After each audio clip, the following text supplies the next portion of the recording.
नमस्कार, मैं सौरभ द्विवेदी। स्क्रीन पर आपको दुनिया का नक्शा नजर आ रहा है।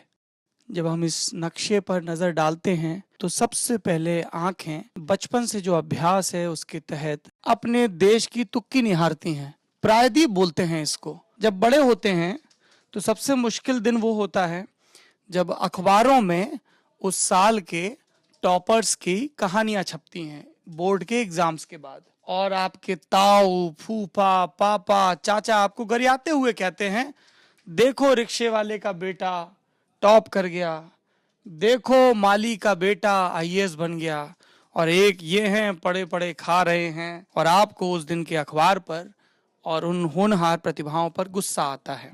जब थोड़े और बड़े होते हैं तो पता चलता है कि आपका कुआं सिर्फ भारत नहीं है, उसके बाहर भी एक दुनिया है, और उस दुनिया में भी कुछ भारतीय बच्चों ने इतना नाम कमाया है कि वो जीके का सवाल बन गए हैं। हाल ही में देश की प्रतिष्ठित अंग्रेजी पत्रिका इंडिया टुडे ने एक लिस्ट जारी की। इस लिस्ट में वो 20 भारतीय हैं जिन्होंने दुनिया में अपना सिक्का जमाया, और इस लिस्ट में पहला नाम है गूगल के सीईओ सुंदर पिचाई का। इनकी उम्र महज 44 साल है।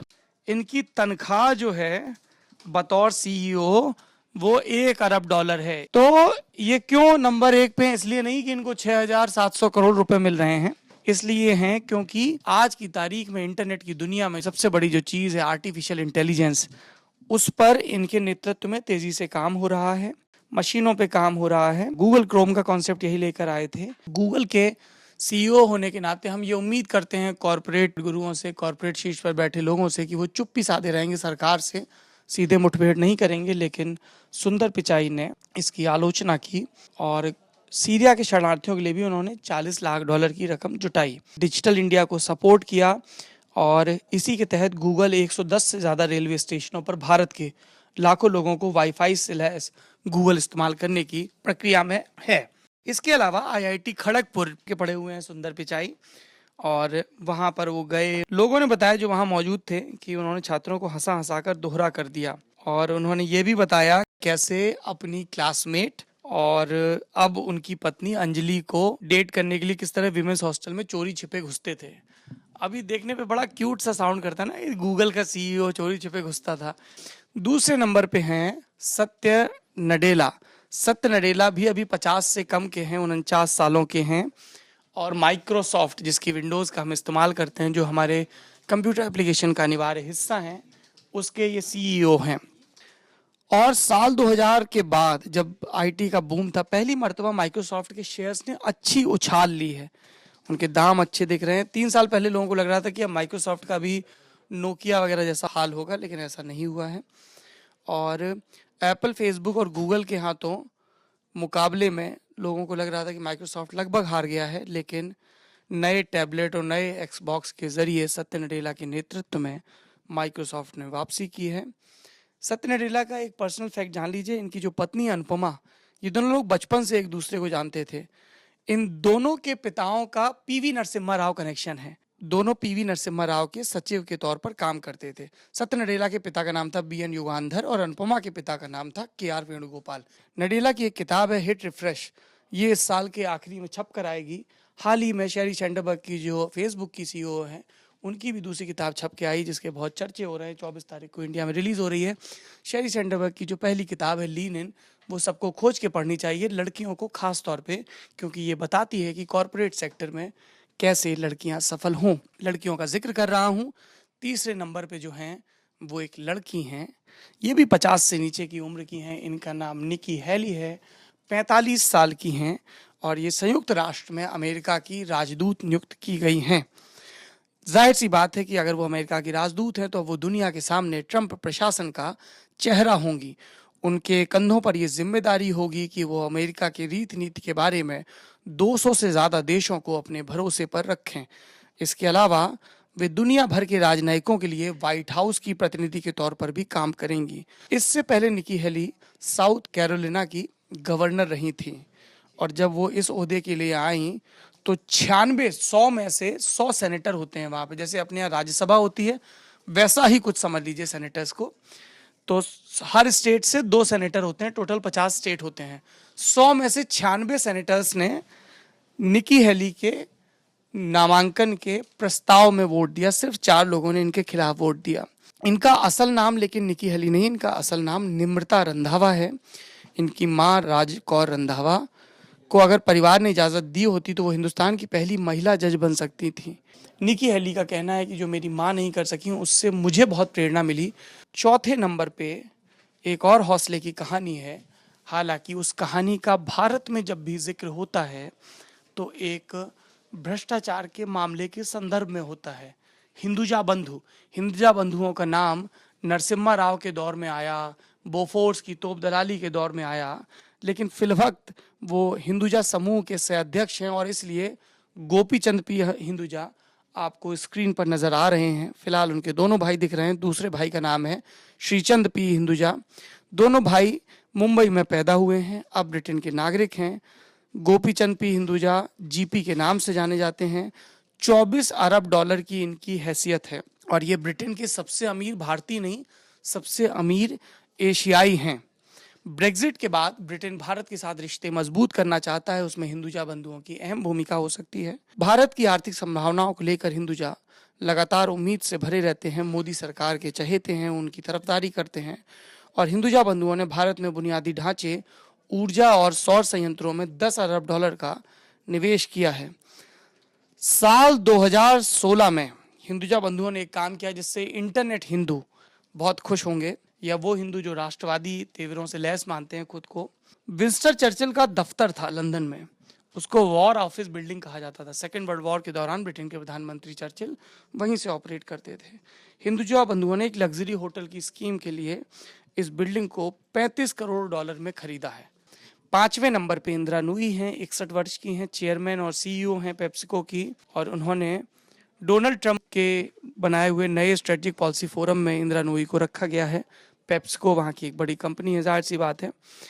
और इंदिरा नूई दरअसल एक बगावत का नाम है और एक कामयाबी का भी नाम है, यकीन का भी नाम है। यकीन ये कि कॉरपोरेट सेक्टर में खास तौर पे कोलावार की जो गलाकाट स्पर्धा है, जिसके बारे में किस्से किंवदंतियां विख्यात हैं कॉर्पोरेट वर्ल्ड में, ऐसे में ये पेप्सिको को हेड कर रही हैं। पेप्सिको के शेयरों में पिछले साल 10% की बढ़ोतरी हुई, जिससे नूई की अगुवाई के लिए उनका मेहनताना 15% बढ़ दिया गया। तो अब ये 15% बढ़ के नूई की तनख्वाह कितनी हो गई? नूई की तनख्वाह हो गई 29.8 अरब डॉलर। एक और चीज बता दें आपको इंदिरा नूई के बारे में, नूई पेप्सिको के कर्मचारियों के माता पिता को हर साल 400 से ज्यादा चिट्ठियां लिखती हैं। क्यों लिखती हैं ये चिट्ठियां? बॉस की चिट्ठी आ जाए, क्लास टीचर की चिट्ठी आ जाए तो लोग परेशान हो जाते हैं। इंदिरा नूई चिट्ठी लिखती हैं और उन माताओं पिताओं को थैंक यू बोलती हैं कि उनके बच्चे पेप्सिको के लिए अच्छा काम कर रहे हैं, जिससे कंपनी में तरक्की हो रही है। तरक्की की बात हुई तो बात आई लौह अयस्क की, खनिज की। नाम आया वेदांता का, जिसके मुखिया हैं 63 साल के अनिल अग्रवाल। अनिल अग्रवाल संस्थापक और चेयरमैन है वेदांता रिसोर्सेज के। 6ठे नंबर पे हैं। उनकी कंपनी कमोडिटी बाजार में उथल पुथल के दौर में भी सुरक्षित बनी रही। उन्होंने समूह के हितों को बनाए रखने के लिए खनिज के अलावा दूसरी चीज़ों में भी निवेश किया। पिछले साल उन्होंने अगले वर्ष ऑनलाइन होने वाले देश के पहले 10 अरब डॉलर के एलसीडी निर्माण के प्लांट के लिए केयर्न इंडिया के साथ विलय किया। भारत में कंपनी का विस्तार किया। उड़ीसा में नियामगिरी खदान परियोजना को लेकर वेदांता लगातार आलोचनाओं के घेरे में रहा है। नियामगिरी की पहाड़ियां हैं, आदिवासियों के लिए वो उनके देवता हैं। अपने पीआर को दुरुस्त करने के लिए वेदांता कभी स्वच्छ ऊर्जा परियोजना का जिक्र करती है, कभी लंदन जयपुर लिटरेचर फेस्टिवल जैसे आयोजनों में बतौर स्पॉन्सर जुड़ती है। 7वें नंबर पे एक और बेटी, उनका नाम है कमला हैरिस। 52 साल की हैं, अमेरिका की नेता हैं, सेनेटर हैं। चेन्नई के एक डॉक्टर की बेटी हैं कमला हैरिस। कैलिफोर्निया से अमेरिकी सेनेट में चुनकर आने वाली वो पहली भारतीय अमेरिकी बन चुकी हैं। उन्होंने ट्रंप के शपथ ग्रहण के अगले दिन वॉशिंगटन में आयोजित विरोध प्रदर्शन में जुटी लाखों महिलाओं की आवाज़ को जोरदार ढंग से उठाया और एबॉर्शन के मुद्दे पर अपनी लड़ाई जारी रखने का फैसला किया है।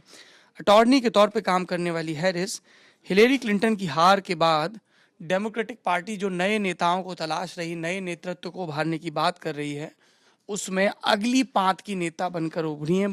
8वें नंबर पे हैं एडोबी के शांतनु नारायण 53 साल के चेयरमैन प्रेसिडेंट और सीईओ प्रेसिडेंट के ओहदों के साथ साथ इस साल उन्हें एडोबी सिस्टम का चेयरमैन चुना गया। एडोबी दुनिया की जाने मानी डिजिटल कंपनी है। हम में से ज्यादातर लोग एडोबी के प्रोडक्ट्स इस्तेमाल करते हैं, खासतौर पे पीडीएफ वगैरह है ना, एक्रोबैट, वो सारी चीजें। एडोबी ने पिछले साल 5.85 अरब डॉलर की कमाई दर्ज की। 1998 में एडोबी ज्वाइन करने से पहले उन्होंने पिक्ट्रा की स्थापना की थी। जैसे आज की तारीख में इंस्टाग्राम है जहां पे आप अपनी फोटो शेयर कर सकते हैं, पिक्ट्रा भी 90 के दशक के आखिर में ऐसा ही कोई काम करता था। 90 नंबर पे हैं पैसे वाले, नहीं पैसे वाले तो ये सारे लोग भी हैं, पर 90 नंबर पे जो है वो पैसों के कारोबार से सीधे जुड़े हैं। उनका नाम है अजय बंगा, उम्र 56 साल है, प्रेसिडेंट और सीईओ हैं मास्टर कार्ड के। दुनिया की सबसे बड़ी डिजिटल कंपनियों में से एक है मास्टर कार्ड, जिसने उनकी अगुवाई में पिछले साल खूब तरक्की की और शेयरों की कीमतों में 22% की बढ़ोतरी हुई। दिल्ली विश्वविद्यालय से उन्होंने ग्रेजुएशन किया, उसके बाद आईआईएम से उन्होंने मैनेजमेंट की पढ़ाई की और उसके बाद वो कई नौकरियां करते हुए अमेरिका पहुंचे। इस समय वो अमेरिका भारत बिजनेस काउंसिल के मुखिया हैं। उनका काम है डोनाल्ड ट्रंप के वाशिंगटन को भारत के साथ रिश्तों के बारे में सलाह देना। अजय बंगा की एक और खासियत है कि राष्ट्रपति के सीईओ टाउन हॉल का हिस्सा होने के बावजूद ट्रंप की मुस्लिम पाबंदी के विरोध में और अप्रवासियों के हक में उन्होंने अपनी आवाज बुलंद की। विश्व खाद्य कार्यक्रम ने बंगा की अगुवाई में 20 लाख से ज्यादा सीरियाई शरणार्थियों को इलेक्ट्रॉनिक भुगतान में सक्षम बनाने के लिए मास्टर कार्ड उपलब्ध कराए हैं। 10वें नंबर पर हैं एक पत्रकार जिनका नाम है फरीद जकारिया। इनकी उम्र है 53 साल। पिछले साल वे नकल के आरोपों में फंसे थे। इल्जाम लगाया गया था कि इनके एक आर्टिकल से प्लेजरिज्म का, कि कहीं से कट कॉपी पेस्ट किया है। और वे दुनिया की सबसे असरदार पत्रिकाओं में से एक, टाइम में लिखते थे, वॉशिंगटन पोस्ट में अपने कॉलम लिखते हैं और वो हमेशा से ग्लोबलाइजेशन और फ्री ट्रेड के हिमायती रहे हैं। और नए भारत में इस विचार की खूब हिमायत हो रही, खूब समर्थन हो रहा है नरसिम्हा राव की इरा के बाद से। टीवी एंकर हैं, आमतौर पर शालीन रहते हैं, लेकिन उन्होंने डोनाल्ड ट्रंप की जमकर खिंचाई की, तो इससे जो ट्रंप विरोधी लॉबी है उसने इनको और भी पसंद किया। कई बार इन्होंने अमेरिका के अब राष्ट्रपति और उस समय प्रत्याशी रहे डोनाल्ड ट्रंप को बुलशिट आर्टिस्ट कहा। 11वें नंबर पे हैं यूसुफ हमीद। यूसुफ हमीद सिप्ला के चेयरमैन हैं, 80 साल के हैं। सिप्ला अमेरिका में 55 करोड़ डॉलर की रकम से 2 फार्मा कंपनियों का अधिग्रहण करके दुनिया की और भी बड़ी वैश्विक कंपनी बन गई है। 40 साल से हमीद साहब सिप्ला में काम कर रहे हैं। एंटी रेट्रोवायरल दवाइयों की सबसे बड़ी उत्पादक कंपनी बन गई है सिप्ला। कोई भी अच्छी दवाई हो तो सिप्ला एक बड़ा ब्रांड है। सिप्ला का ये सामाजिक योद्धा 80 बरस की उम्र में भी मजबूती से डटा है। मेरे ख्याल से ये इस लिस्ट के सबसे बुजुर्ग आदमी हैं। हिंदुस्तानी पिता और लिथुआनियाई माँ से जन्मे हमीद ने लिथुआनिया में यहूदी लिथुआनियाई वास्तुकार हरमन कालेनबाग की मूर्ति लगाई है, जो दक्षिण अफ्रीका में गांधी के नजदीकी दोस्त थे। 12वें नंबर पे लक्ष्मी एन मित्तल, 66 वर्ष के चेयरमैन सीईओ आर्सेलर मित्तल के। इन्होंने अपनी कुल हैसियत पिछले साल दुगनी से बढ़ा के $15.9 कर ली। आगे का हाल आपको ऋषभ जी बताएंगे। लक्ष्मी मित्तल का नाम सबसे पहले उस समय आया था जब इनकी बेटी की शादी हुई थी, वनेशा मित्तल या कुछ नाम था ऐसा, बहुत महंगी शादी हुई थी। लक्ष्मी मित्तल बहुत बड़े बिजनेसमैन रहे हैं, मतलब आर्सेलर मित्तल के चेयरमैन और सीईओ हैं। फुटबॉल में भी इनका बहुत इंटरेस्ट है। इनकी हैसियत अगर कहें वो हर साल बढ़ती जाती है। पिछले साल इनकी संपत्ति दुगुनी बढ़ी है इनकी कंपनी की। फुटबॉल में बहुत दिलचस्पी है। पिछले साल English football club Queens Park Rangers में इन्होंने अपनी हिस्सेदारी हासिल की है। 13वें नंबर पर हैं देव पटेल, 26 साल के हैं। इनको आपने स्लम डॉग मिलियनेयर में देखी, चाय वाला अनिल कपूर जिसके लिए बोलते हैं, वो यही देव पटेल हैं। देव पटेल को हम लोगों ने होमलैंड में भी देखा है और भी कई सीरीज में देखा है। और इस साल वो इस बार ज्यादा खबरों में इसलिए हैं क्योंकि लॉयन एक फिल्म है जिसमें वो सह अभिनेता थे, मतलब नंबर 2 के हीरो थे, और उसके लिए उनको बाफ्टा अवार्ड मिला और ऑस्कर के लिए नॉमिनेशन मिला। और इस नॉमिनेशन में उन्होंने महेरशला अली और ह्यू ग्रांट और जेफ ब्रिजेस जैसे कई कलाकारों को, नामी कलाकारों को पीछे रखा, पछाड़ा। और लॉयन में उनके रोल की निखिल गुडमैन से लेकर सारे क्रिटिक्स ने बहुत तारीफ की। 14वें नंबर पे अजीज अंसारी, 34 साल के हैं, एक्टर हैं, कॉमेडियन हैं, पार्क्स एंड रिक्रिएशंस में फीचर हुए हैं इस बार और तेजी से मशहूर हो। नेटफ्लिक्स की एक सीरीज है मास्टर ऑफ नन, उसके लिए उन्हें बेस्ट एक्टर का गोल्डन ग्लोब नॉमिनेशन भी मिला है। ट्रंप के शपथ ग्रहण के ठीक अगले दिन जब उन्होंने दूर दूर तक देखे जाने वाले शो सैटरडे नाइट लाइव के भारतीय मूल के पहले होस्ट बने वो, तो ये एक तरह से ट्रंप की नीतियों को या उनके घोषित ऐलानों को, बयानों को एक किस्म का जवाब था। और इसमें उन्होंने अपने एकलाप में, अपने मोनोलॉग में नस्ली एकता की बात की। ये बड़ी मूर्खता की बात है, कोई 2016-17 में किसी मजहब, किसी नस्ल में पैदा होने पे अतिरिक्त इतराए या शर्माए, कोई मतलब नहीं इन सर का। एक उन्होंने किताब भी लिखी है, को राइटर है मॉडर्न रोमांस के, डेटिंग पे ये किताब है, जिसमें हजारों सालों की प्यार की, मोहब्बत की और उस पर लिखे गए अफसानों की सलाहियत जो है, उनकी जो सलाहें हैं, उनकी एनालिसिस की गई है। डेटिंग पे अजीज अंसारी की सलाह ये है कि कभी भी अपने इश्क का इजहार हे के साथ ना करें। ये हे संस्कृत या हिंदी वाला हे नहीं, अंग्रेजी वाला हे है। 15वें नंबर पे हैं प्रीति पटेल, 44 साल की हैं, ब्रिटेन की अंतर्राष्ट्रीय विकास मंत्री हैं और ये ब्रेग्जिट के सपोर्ट में थी और अहम रोल इन्होंने अदा किया था थेरेसा मे की, इसीलिए करीबी सहयोगी हैं। और फिलवक्त वो ब्रिटेन में जो 15 लाख हिंदुस्तानी रह रहे हैं, जो वहाँ की अर्थव्यवस्था के लिए, वहाँ के समाज के लिए और भारतीय समाज के लिए भी अहम पैरोकार हैं, उनकी वो चैंपियन कही जाती हैं, उनकी नुमाइंदगी करती नज़र आती हैं। इनका परिवार जो है वो सियासी परिवार है और इनके परिवार में पहले पापा दादा वगैरह भी मार्गरेट थैचर के ज़माने में करीबी रहे थे सत्ता प्रतिष्ठानों के। और उनको जो माना जाता था कि वो थोड़े लिबरल से माने जाते थे, लेकिन इनको कट्टरपंथी और थोड़ा सा कंजर्वेटिव माना जाता है, इंग्लैंड फर्स्ट या ब्रिटेन फर्स्ट की नीति पे। 16वें नंबर पे सलमान रश्दी हैं, 69 वर्ष के हैं, लेखक हैं। अभी कुछ ही देर पहले उनकी एक किताब का जिक्र हो रहा था जो भारत में प्रतिबंधित है और जल्दी उनका उपन्यास आने वाला है, द गोल्डन हाउस। इसको लेके लोगों के मन में बहुत दिलचस्पी है और मैजिक रियलिज्म इनका स्टाइल ऑफ राइटिंग है। मार्केज इसी तरह से लिखते हैं। विनोद कुमार शुक्ल हिंदी साहित्य में इसी तरीके से लिखते हैं। इनके फॉलोअर्स जो हैं वो 12.6 लाख हैं और अपने ट्वीट्स में सलमान रुश्दी अपने इन फॉलोअर्स को नसीहत देते रहते हैं, कई बार तीखे जवाब भी देते हैं। स्वीडिश अकादमी ने रश्दी की द सैटेनिक वर्सेस के खिलाफ आयतुल्लाह खुमैनी के फतवे की भत्सना की। पिछले साल हुआ ये, जबकि ये फतवा 27 साल पहले आया था। खुमैनी ने इनके ऊपर $6 लाख का इनाम रखा था। 7वें नंबर पर डॉक्टर संजय गुप्ता हैं, 47 साल के, न्यूरो सर्जन हैं और जर्नलिस्ट भी हैं। CNN के एमी अवार्ड विजेता चीफ मेडिकल करेस्पॉन्डेंट हैं, लगातार मेडिकल के इश्यूज पे लिखते हैं। भारत में ऐसा क्यों नहीं होता है, कोई अच्छा नामचीन डॉक्टर पत्रकार के तौर पर भी काम करे तो कितना अच्छा हो और लोगों को ज़्यादा जागरूक कर पाए। दुनिया भर में घूमने वाले स्वास्थ्य से जुड़े वैश्विक मुद्दों पर अपनी रोशनी बिखेरते हैं, अपनी बात रखते हैं और उनका शो है वाइटल साइंस, जो स्वास्थ्य रिपोर्टिंग का एक नया मुहावरा गढ़ रहा है, CNN पे दिखाया जाता है। और एक अमरीकी चैनल है ABC, वो संजय गुप्ता के साथ बातचीत कर रहा है। वो चाह रहा है कि संजय गुप्ता की जिंदगी के आधार पे एक नया मेडिकल ड्रामा, एक सीरियल बने और इसमें न्यूज़ चैनल के लिए काम कर रहा है एक डॉक्टर नजर आएगा जो मेडिकल रहस्यों को सुलझाता है और देश भर में घूमता है इसके लिए। 18वें नंबर पे वारिस अहलूवालिया हैं, 42 साल के, डिज़ाइनर और अदाकार हैं और हमेशा शान से अपनी पगड़ी पहनते हैं। आजकल पगड़ी पहनना अमेरिका में खतरों से खाली हो नहीं रहा है। कुछ ही दिनों पहले इन्हें प्लेन से केतन बता रहे हैं एक बार डिपोर्ट कर दिया गया था और हाँ, एरो मैक्सिको की उड़ान से बेइज्जत कर बाहर निकाल दिया गया था और न्यूयॉर्क में ओसामा बिन लादेन तक कहा गया था। और अब न्यूयॉर्क के मेयर से 19 अक्टूबर को अहलुवालिया दिवस घोषित करवाकर उन्होंने बाजी पलट दी है। क्या बात है।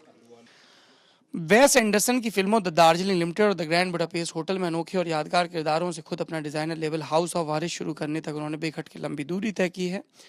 और अहलूवालिया ने मार्च में इंडिया टुडे कॉन्क्लेव में ट्रंप के लिए एक जोरदार संदेश दिया कि अपनी इंसानियत खोजने, अपना सत्य खोजने का वक्त अब आ गया है।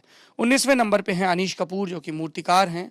शिकागो के क्लाउडगेट से लेकर ब्रिटेन की विशालतम सार्वजनिक कलाकृति आर्सेलर मित्तल ऑर्बिट तक उनके मूर्ति शिल्प और इंस्टॉलेशन ने दुनिया भर में अपना नाम कमाया है। शरणार्थियों के हकों के हिमायती बनकर उभरे हैं, लगातार शरणार्थी शिविरों में चक्कर लगाते हैं और यूरोप में खासतौर पर, क्योंकि वहीं पर अभी ज़्यादा दिक्कत चल रही है। स्वयं एक यहूदी परिवार से आते हैं और पिछले साल उन्हें $10 लाख का प्रतिष्ठित जेनेसिस प्राइज़ मिला और इसे यहूदी समुदाय के नोबल के तौर पर भी जाना जाता है, जेनेसिस प्राइज़ को। और अनीश कपूर ने क्या किया, अनीश कपूर ने ये पैसा पूरा का पूरा शरणार्थियों के लिए दान कर दिया। वाह।